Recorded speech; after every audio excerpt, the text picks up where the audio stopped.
Berikutnya kita akan membahas tentang satu orang. Orang ini adalah orang yang dikasihi oleh Tuhan. Kita lihat apakah dia diselamatkan atau tidak. Saudara-saudari tahu ada seorang yang dipanggil Bapa untuk meninggalkan kampung halamannya. Nah, kita tanya dulu kepada saudari guamu kita ya. Saudari Zhao Fen, ada seorang yang dipanggil Bapa kita untuk meninggalkan kampung halamannya. Lalu dia diganti namanya menjadi Bapa segala bangsa. Nah, saudari tadi bilang, siapakah orang ini? Namanya Abram. Abraham. Betul, jawabannya benar, yaitu Abraham. Jadi saudara-saudari, dalam seumur hidup Abraham, apakah dia diselamatkan atau tidak? Nah, kita tanya saudari Zhao Huan, apakah Abram diselamatkan? Tidak, tidak, tidak. Walaupun Bapa di surga berkata, Akulah Allah Abraham. Allah Ishak. Allah Yakub. Alkitab berkata, Akulah Allah Abraham. Allah Ishak. Allah Yakub. Lalu apakah Abraham sudah diselamatkan? Saudari Jiao berkata belum. Jawabannya benar. Karena sang penebus belum lahir. Pada zaman Abraham, Yesus Kristus sang penebus belum lahir. Jadi Abraham itu, walaupun Tuhan berkata, Akulah Allah Abraham, Allah Ishak. Allah Yakub. Lalu, ini adalah penetapan Tuhan bahwa kelak Abraham akan diselamatkan. Tetapi pada waktu itu Abraham belum diselamatkan. Karena sang penebus belum lahir. Pada waktu itu, roh yang ada di dalam Abraham. Apakah itu Roh Kudus?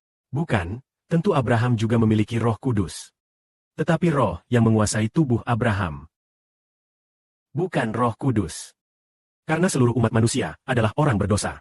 Kalau begitu, Ternyata sekalipun Abraham. Dia beribadah kepada Yahweh.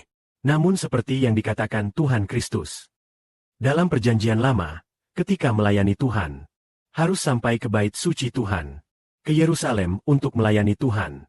Dia berkata kepada seorang perempuan Samaria, Perempuan itu berkata, tempat kami menyembah Tuhan adalah di gunung ini.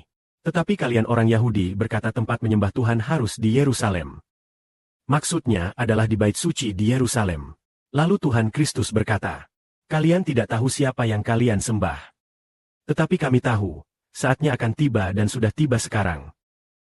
Keselamatan datang dari orang Yahudi. Keselamatan dari orang Yahudi maksudnya adalah keselamatan datang melalui Yesus Kristus orang Yahudi. Artinya, pada waktu itu ketika kalian menyembah Tuhan, bukan di gunung ini, juga bukan di Yerusalem, melainkan karena Tuhan adalah roh. Tuhan adalah roh. Orang yang menyembah Tuhan harus menyembah Dia dalam roh dan kebenaran. Jadi orang-orang perjanjian lama pergi ke Yerusalem untuk menyembah Tuhan. Ibadah mereka kepada Tuhan itu. Bukanlah secara sungguh-sungguh di dalam roh. Bukan benar-benar anak-anak Tuhan. Mereka hanya menurut lahiriahnya. Karena semua orang itu keturunan Adam. Yang bisa melayani Tuhan adalah orang Israel. Keturunan Adam. Saat mereka masih menjadi keturunan Adam. Ketika mereka membangun bait suci, membangun mezbah, lalu di mezbah itu mereka mempersembahkan lembu dan domba sebagai korban. Dipersembahkan kepada Tuhan. Dengan itu mereka dapat melayani Tuhan. Jadi meskipun mereka mempersembahkan lembu dan domba di mezbah untuk melayani Tuhan, apakah mereka sendiri tetap orang berdosa? Semua adalah orang berdosa. Jadi keturunan Adam. Tuhan memilih keturunan Abraham untuk melayani Tuhan. Dan juga memilih Abraham untuk melayani Tuhan. Tetapi bagaimanapun juga mereka adalah keturunan Adam. Bagaimanapun juga, orang berdosa melayani Tuhan. Jadi, mencapai tingkat tertinggi adalah Musa. Orang berdosa melayani Tuhan. Mencapai tingkat tertinggi adalah Musa. Itu berarti menuntut seseorang. Di mana Musa dan Harun hendak memulai seseorang. Di atas mezbah membakar sapi dan domba sebagai persembahan bagi Tuhan. Kemudian Tuhan Kristus berkata. Kemudian dibicarakan tentang pelayanan kepada Tuhan. Tidak lagi dilanjutkan di Yerusalem, ya. Tidak lagi melayani di bait suci. Melainkan Tuhan adalah Roh Kudus. Jadi, bagaimana melayani Tuhan? Kita harus melayaninya melalui roh yang ada di dalam kita. Dulu, dewa yang kita sembah. Kita adalah bangsa asing, ya. Orang Tionghoa. Bangsa asing.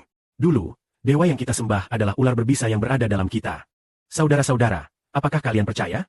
Dulu, dewa yang kita sembah menganggap roh jahat yang berada dalam tubuh kita sebagai dewa yang kita sembah.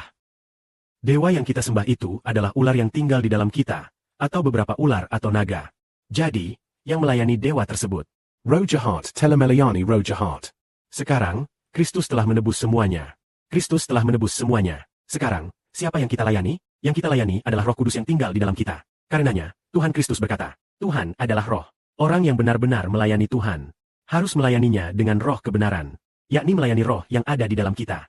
Jadi, meskipun Abraham adalah orang yang dikasihi Tuhan, tetapi selama masa hidup Abraham, Karena juru selamat belum lahir, maka Abraham belum mendapat penebusan. Kapan dia akan ditebus? Ketika Abraham, Ishak, dan Yakub dibangkitkan dari kematian, barulah dia memiliki kesempatan untuk mengenal juru selamat Yesus. Pada waktu itu, dia akan percaya kepada Tuhan, saudara-saudara. Pada waktu itulah dia akan diselamatkan. Pada saat itu, Roh Kudus akan masuk ke dalam dirinya. Lalu ia menjadi manusia baru. Setelah kebangkitan, pada waktu itu, Abraham yang dulu akan menjadi orang dari bumi baru, dan bukan dari surga. Bukan pula orang yang menjadi penguasa surgawi. Ia akan menjadi orang yang milik bumi. Semoga kemuliaan diberikan kepada Bapa,